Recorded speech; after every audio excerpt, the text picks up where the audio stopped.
कैसे हैं आप लोग। आई होप बहुत अच्छे होंगे। आप लोग के लिए कुछ बहुत प्यारी सी चीज़ मैं लेकर के आया हूँ। चलिए, तो मेरे जो भी छोटे भाई बहन गांव में हैं, बड़े शहरों में जा कर के नहीं पढ़ सकते हैं। हालांकि यूट्यूब पे तो कई सारे सोर्स हैं ही पढ़ने लिखने के। एक सोर्स मैं भी अवेलेबल कर रहा हूँ आप लोग के लिए, तो आप लोग यहाँ से पढ़ लिख सकते हैं। एंड जो भी सब्जेक्ट मैं मैनेज कर पाऊँगा टाइमिंग के हिसाब से, अदर चीज़ों के हिसाब से, तो मैं ऑफ़ कोर्स आपके लिए ज़रूर प्रोवाइड करूँगा। तो फ़िलहाल अभी तो मैं पॉलिटी आप लोगों को दे रहा हूँ, जो कि पूरी तरीके से करंट अफेयर्स पर बेस्ड है, यूपीएससी का लेवल है। और हाँ, याद रखना मेरे बच्चों कि जैसे नॉर्मली हम लोग जो पढ़ते हैं कि कहीं भी पढ़ेंगे तो उसमें हम लोग डायरेक्टली कॉन्स्टिट्यूशन अगर बाय द वे पढ़ रहे हैं तो हम लोग उसमें आर्टिकल या इन सब चीज़ों को सीधा पढ़ना शुरू करते हैं। लेकिन ये लेवल यूपीएससी का है मेरे बच्चों, इस वजह से यहाँ पे हम लोग डायरेक्टली वो सब कॉन्स्टिट्यूशन के भाग 1 भाग 2 आर्टिकल ऐसे नहीं पढ़ते हैं। हम लोग उस दस्तावेज़ को एनालाइज करते हैं। तो यहाँ पढ़ने का तरीका थोड़ा डिफरेंट ज़रूर होगा, लेकिन अगर आप लोग शुरू से मेहनत करेंगे तो बातें आपको समझ में आएंगी। और इसका नोट्स मैं सोच रहा हूँ कि टेलीग्राम पे एक चैनल बना दूँ और फिर उसी चैनल पर इसका पूरा नोट्स मैं प्रॉपर प्रोवाइड कर दूँगा। लेकिन उसके जो लेक्चर्स होंगे वो लेक्चर्स आप यहाँ समझते रहिए, देखते रहिए, और अगर कोई दिक्कत हो तो आप कमेंट्स के थ्रू हमसे पूछते रहिए। तो चलिए देखते हैं क्या है, कैसे है चीज़ें। तो मेरे बच्चों, आज से कॉन्स्टिट्यूशन, भारतीय संविधान। हाँ, लेकिन पहले हम थोड़ा सा समझ लेते हैं कि इसके अंदर हम लोग पढ़ेंगे क्या, इसके अंदर हमारे टॉपिक क्या होंगे, तो उन पे थोड़ा डिस्कस कर लेते हैं। तो याद रखना मेरे बच्चों, इसके अंदर जो हम पढ़ेंगे उसमें सबसे पहले मैं बता दूं कि हम लोग इसमें कॉन्स्टिट्यूशन पढ़ेंगे। इसमें हम लोग कॉन्स्टिट्यूशन पढ़ेंगे। कॉन्स्टिट्यूशन के साथ हम लोग इसमें पॉलिटी पढ़ेंगे, है ना। और इसके साथ हम लोग गवर्नेंस पढ़ेंगे, और गवर्नेंस के साथ हम लोग इसमें सोशल जस्टिस पढ़ेंगे। तो याद रखना, हम लोग जो पढ़ने वाले हैं वो हमारे टॉपिकों में ये सब हैं, ठीक है। तो चलिए सीधा मैं लेक्चर शुरू करता हूँ आपके सामने। क्या है, कैसे हैं, बातें होती रहेंगी। तो सबसे पहले हम इसमें कॉन्स्टिट्यूशन का मतलब होता है संविधान। सबसे पहले हम संविधान को थोड़ा सा जान लेते हैं कि संविधान क्या है, कैसे है, इसकी क्या बातें हैं, ठीक है। चलिए शुरू करते हैं। तो सबसे पहली चीज़ कि संविधान की परिभाषा क्या है, हम संविधान को कैसे परिभाषित करेंगे। तो मेरे बच्चों, बहुत आसान है संविधान की परिभाषा। हम बहुत आसानी से समझ सकते हैं कि संविधान क्या है। संविधान, चलिए देखिए, थोड़ा डिजिटल ऐसा है तो मज़ा आ रहा है। देखिए क्या है संविधान। संविधान का अगर संधि विच्छेद आप करोगे ना तो आप पाओगे कि संविधान का मतलब है, एक सेकेंड, थोड़ा सा राइटिंग आपको मैनेज करना होगा। अभी मैं इस पर लिखना थोड़ा सा हैबिचुअल नहीं हुआ हूँ, तो राइटिंग थोड़ी मैनेज कर लीजिएगा। देखिए, संविधान का अगर मैं आपको मतलब बताऊँ ना तो इसका मतलब होता है सम प्लस विधान। विधान का मतलब होता है नियम, कानून, कायदे, और सम का मतलब समान। मतलब एक ऐसा नियम कानून जो सबके लिए प्रॉपर हो, एकदम बराबर हो, समान हो, सभी के लिए, छोटा बड़ा, अमीर गरीब, बड़े बूढ़े, सबके लिए नियम कानूनों को एकदम समान रखे, उसे हम लोग कहते हैं संविधान। तो ये तो बात हमारे समझने के लिए होगी।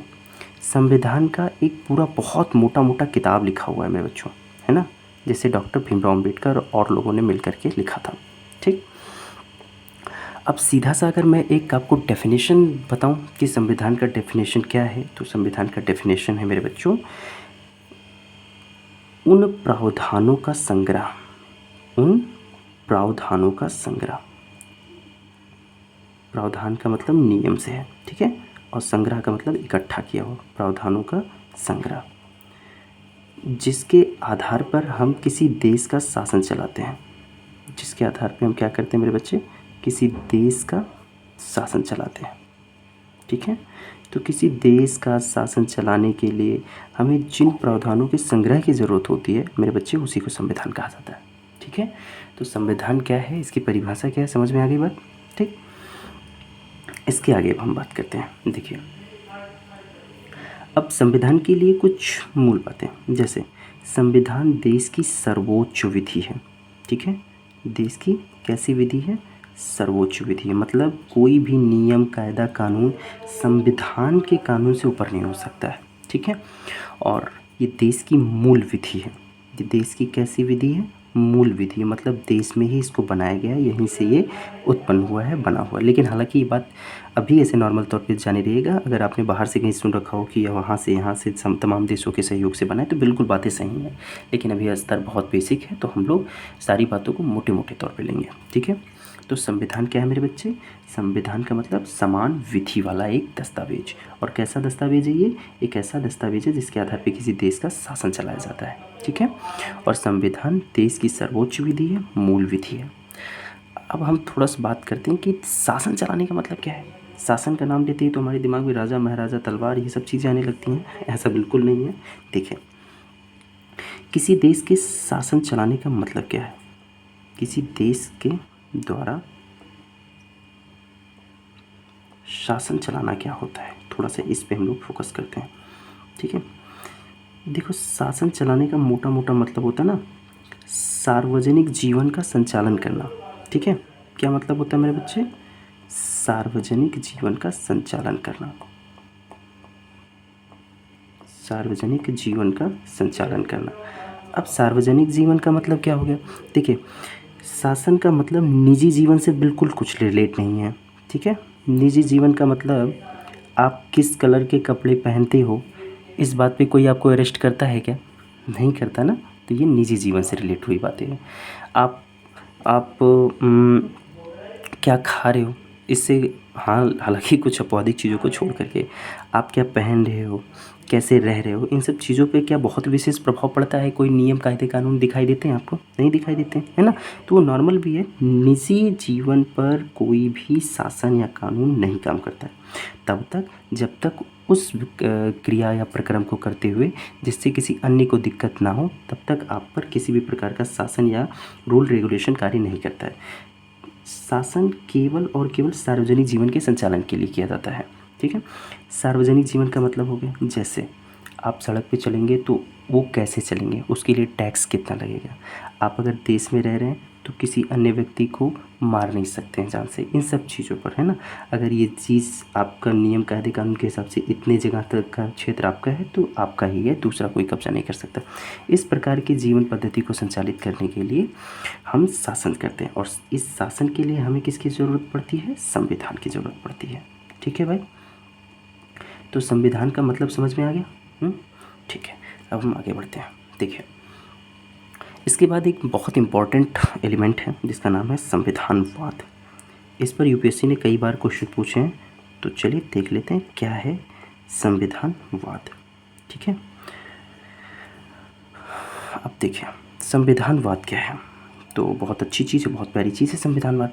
देखिए, संविधानवाद का अगर मैं शब्दों में अर्थ बताऊँ तो इसका शाब्दिक अर्थ सीधा हो जाएगा सीमित शासन, ठीक है। इसका सीधा मतलब क्या हो जाएगा? सीमित शासन। और सीमित शासन को हम दूसरे शब्दों में कह सकते हैं कि भाई मनमाने शासन का अभाव हो जा रहा है, ठीक है। मनमाना शासन ना चले। जैसे कुछ एग्जाम्पल दे दो सर जी। तो मनमाना शासन ना हो, ठीक है। चलिए कुछ एग्जाम्पल से इस बात को समझते हैं। अभी मैंने बताया कि जैसे हमारा देश है ये इंडिया,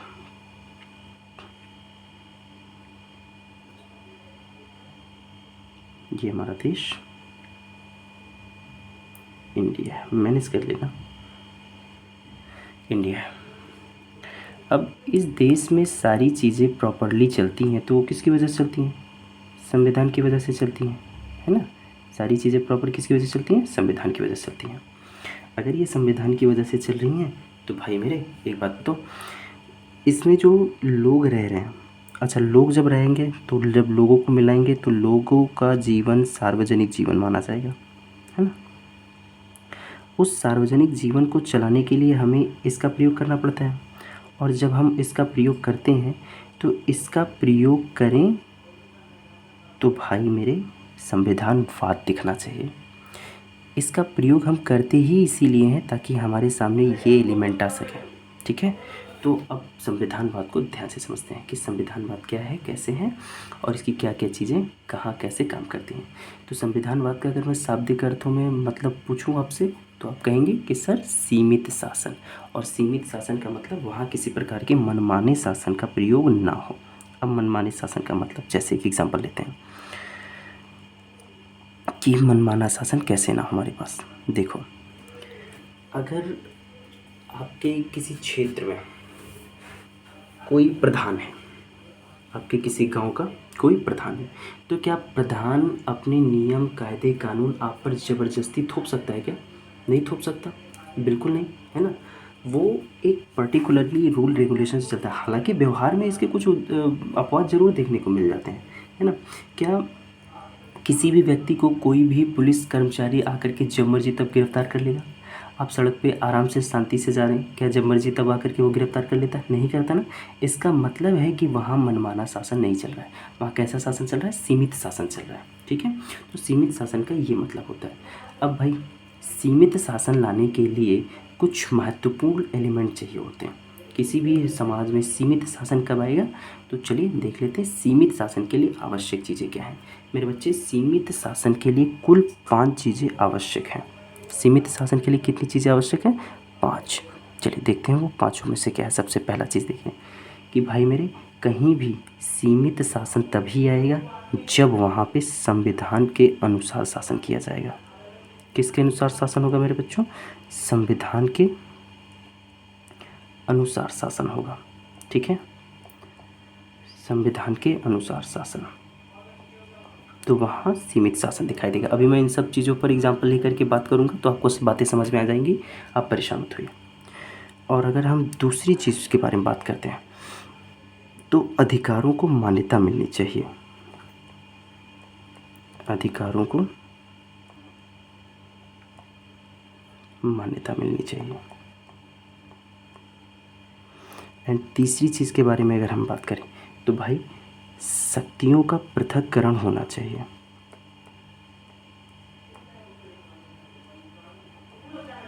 शक्तियों का पृथक्करण होना चाहिए। और अगर मैं चौथे एलिमेंट के बारे में बात करूं तो हमारे पास एक न्यायपालिका होनी चाहिए।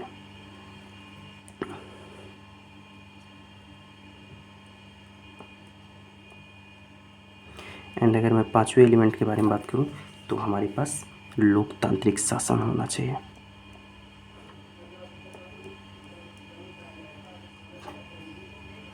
ये अगर 5 चीज़ें कहीं भी हैं तो हमेशा याद रखना है कि वहाँ पे कैसा शासन होगा? संविधान के अनुसार सीमित शासन होगा, अर्थात वहाँ पे संविधानवाद होगा। देखो, संविधानवाद की अगर मैं आपसे एक परिभाषा के बारे में बातचीत करना चाहूँ तो देखिए, संविधान में जितने भी कानून लिखे हुए हैं, अगर वो कानून या फिर संविधान में जो आदर्श हैं वो समाज में व्यवस्थित ढंग से लागू किए जाएँ। ऐसा ना हो कि कॉन्स्टिट्यूशन में जो चीज़ लिखा है व्यवहार में उसके विपरीत हो रहा है। कॉन्स्टिट्यूशन में लिखा है कि पुलिस का दायरा यहाँ से यहाँ तक है, अब कोई ऑफिसर आपको जब मर्जी तब गिरफ्तार कर रहा है ना। तो व्यवहार में चीज़ें अपोजिट ना हो, जैसे कॉन्स्टिट्यूशन में लिखा गया हो लोगों के सामने भी वैसा ही रिप्रेजेंट हो रहा हो, तो वहाँ सीमित शासन होता है और वहाँ हम कहते हैं कि यहाँ संविधानवाद स्थापित हो गया है। और एक अच्छे देश में इसकी बहुत अहमियत होती है, ठीक है। अब चलिए समझते हैं कि सीमित शासन के लिए संविधान के अनुसार शासन कैसे ज़रूरी है। चलिए देखें, मान लेते हैं कि कहीं एक किसी क्षेत्र में एक सांसद जी बन गए। अब अगर सांसद जी के ऊपर कॉन्स्टिट्यूशन ना हो, ये संविधान के अनुसार ना चले, तो ये संविधान के अनुसार अगर नहीं चलेंगे तो ये अपने क्षेत्र के किसी भी व्यक्ति को जैसे चाहे तैसे काम करवा सकते हैं। किसी को बुला लिया काम करने के लिए, उसको पैसे नहीं दिए, बिल्कुल नहीं दिए, है ना। जैसे इच्छा वैसे उसके साथ ट्रीटमेंट कर रहे हैं। वो किसी पुलिस दरोगा को जैसे चाह रहे तैसे ट्रीट कर रहे हैं।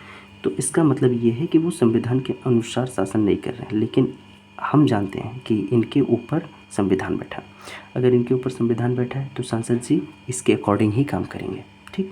तो संविधान के अनुसार अगर शासन चल रहा है तो इसका मतलब वहाँ शासन सीमित होगा, मनमाना शासन नहीं कर पाएंगे। सांसद जी को कोई अधिकार नहीं होगा, कोई हक नहीं होगा कि किसी गरीब को, किसी मजदूर को परेशान करें या किसी ऑफिसर को परेशान करें।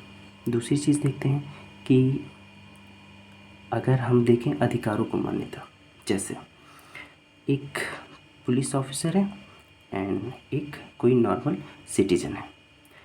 दोनों को अपने अपने स्तर पर अपने अपने अधिकार प्राप्त हैं, ठीक है। इनको जैसे एक अगर कोई सिटीजन है तो उसको अपने राइट्स हैं कि उसके अपने मौलिक अधिकार हैं, उसको अपनी इच्छा अनुसार ज़िंदगी जीने का अधिकार है। अब पुलिस ऑफिसर ज़बरदस्ती इस पर किसी कानून को थोप थोड़ी सकता है ना, क्योंकि इसके अपने राइट्स हैं, इसके अपने राइट्स हैं। तो समाज में जितने प्रकार के वर्ग में विभाजित लोग हैं, हर एक वर्गों को अपने अपने अधिकार मिले हुए हैं, और अधिकारों के मिलने से क्या होता है, वहाँ का जो शासन होता है ये सीमित हो जाता है। जैसे मैं आपको एक एग्जांपल देकर के बात समझाता हूँ। जैसे मान लेते हैं एक इंसान है ए और दूसरा इंसान है बी, ये किसी क्षेत्र के लिए कार्य करते हैं। अब इन पर क्राइटेरिया लगा दिया गया है कि आप यहाँ से यहाँ तक ही कार्य करेंगे, आप यहाँ से यहाँ तक कार्य करेंगे। अब मुझे बताइए कि जब दोनों अपनी सीमा में रह कर के कार्य करेंगे तो वहाँ का शासन सीमित हो जाएगा कि नहीं हो जाएगा? बिल्कुल हो जाएगा, ठीक। तो इस तरीके से शासन को सीमित करने के लिए अधिकारों को मान्यता मिलना बहुत ज़रूरी है, ठीक। इसके बाद है शक्तियों का पृथक्करण। अब देखिए शक्तियों के पृथक्करण में क्या चीज़ें कैसे हैं। देखिए समाज में क्या सारी शक्तियाँ किसी एक ही जगह पे केंद्रित हैं? बिल्कुल नहीं। क्या सारी की सारी शक्तियाँ पीएम के पास केंद्रित हैं? नहीं। सारी शक्तियाँ हर एक जगह पे बटी हुई हैं। अगर जैसे मान लेते हैं कि कोई दरोगा साहब, कोई दरोगा जी, ठीक है। अब ये दरोगा जी की जो शक्ति है क्या पूरी तरीके से इनके हाथ में केंद्रित है? बिल्कुल नहीं। अगर ये कुछ गलत करते हैं तो इसके ऊपर बैठा है न्यायालय, बैठा है ना।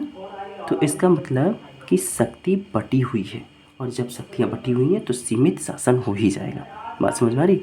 हमारे पास न्यायपालिका है, अगर न्यायपालिका है तो किसी भी अगर कोई गलत काम हो रहा है तो उसके खिलाफ हम आवाज़ उठा सकते हैं, अपने लिए लड़ सकते हैं, है ना।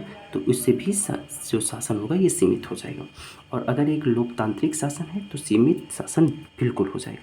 जैसे कोई भी नेता, कोई भी मंत्री अगर हमारे साथ ऊट-पटांग हरकतें कर रहा है तो हम उसको अगले चुनाव में सीधा हरा देंगे, ठीक। तो यही हमारी लोकतांत्रिक शासन की शक्ति है, ठीक है। तो अगर ये 5 चीज़ें हैं तो 5 चीज़ें संविधानवाद स्थापित करती हैं, जिससे कॉन्स्टिट्यूशन बरकरार रहता है हमारे समाज में और एक बढ़िया समाज की नींव बनती है, ठीक। अब देखिए, अब मैं आपसे कुछ इस पे एक क्वेश्चन है बहुत इंपॉर्टेंट, देखिए उसमें। अगर क्वेश्चन हमारे सामने ऐसे आ जाए कि क्या जहाँ संविधान होता है वहाँ संविधानवाद भी होगा? बहुत ध्यान से बारीकी से क्वेश्चन समझिएगा कि जहाँ संविधान है वहाँ संविधानवाद भी होगा, ठीक। और दूसरी लाइन ये है कि जहाँ संविधान है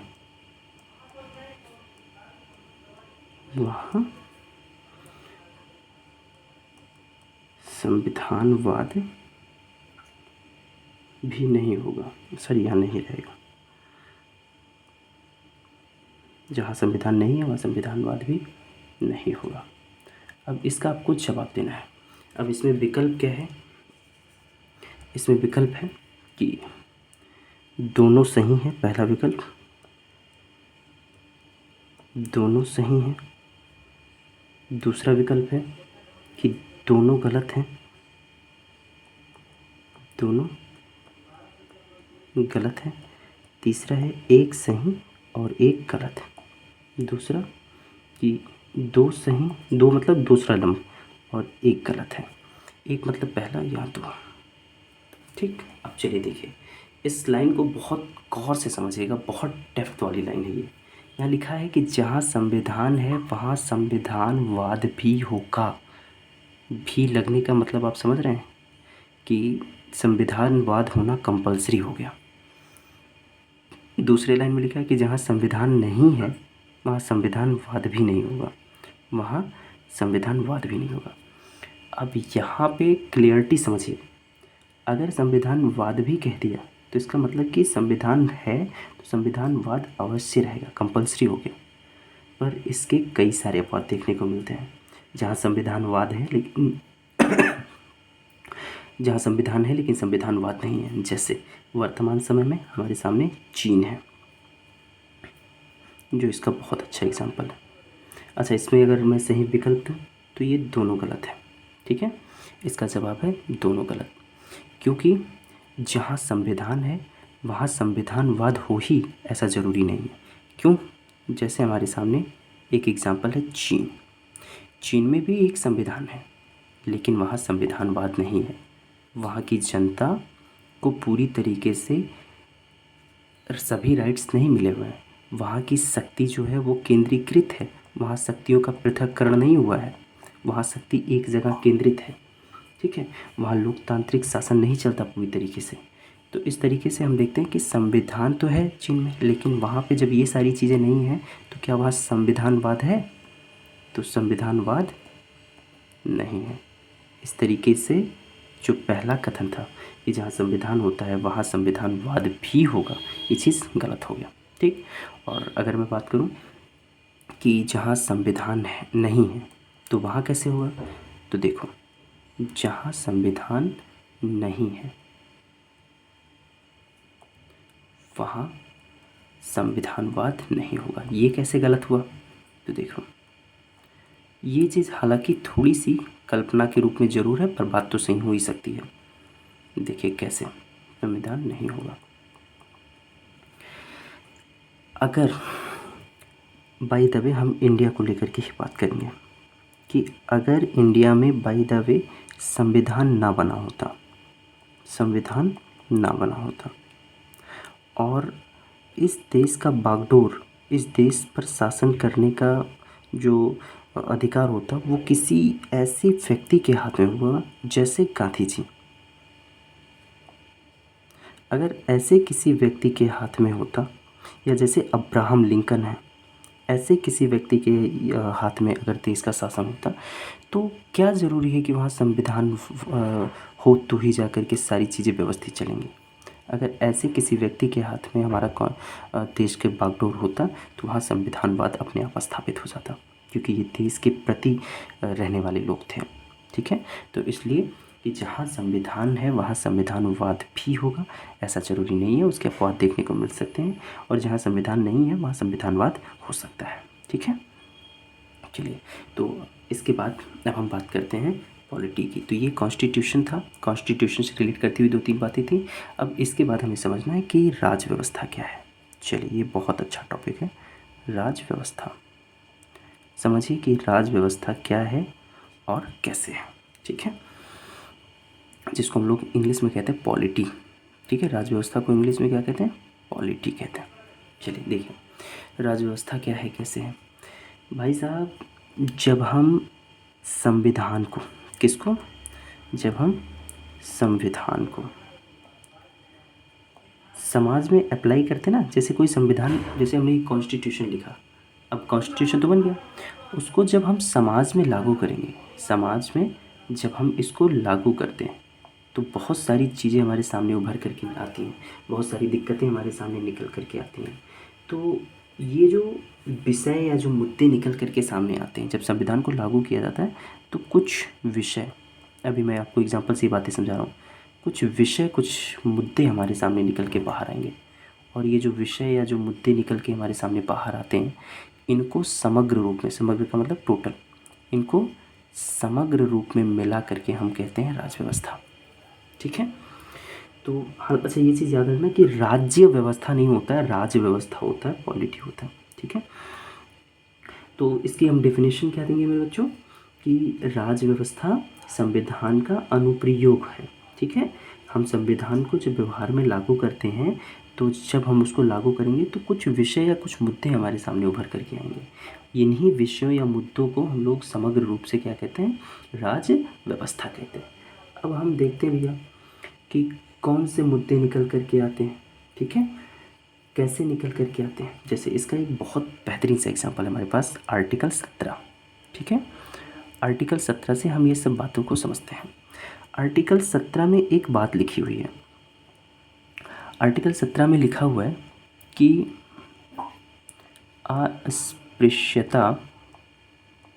अस्पृश्यता एक दंडनीय अपराध है, ऐसा लिखा हुआ है। चलिए ठीक है, तो ये हिस्सा जो है ये आपका कॉन्स्टिट्यूशन है। ये हिस्सा जो आप देख रहे हो ये क्या है, ये कॉन्स्टिट्यूशन है। ये हिस्सा क्या है मेरे बच्चे, ये संविधान है।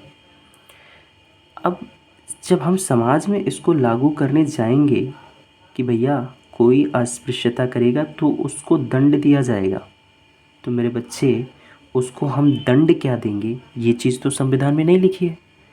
ठीक है, अब यहाँ एक मुद्दा निकला कि नहीं निकला, यहाँ एक विषय निकला कि नहीं निकला।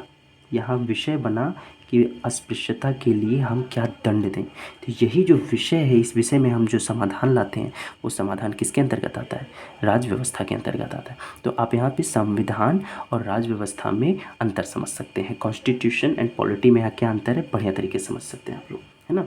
ठीक है, तो संविधान का मतलब जो संविधान में लिखी हुई चीज़ें हैं, जो का नियम है, कानून है, वही संविधान।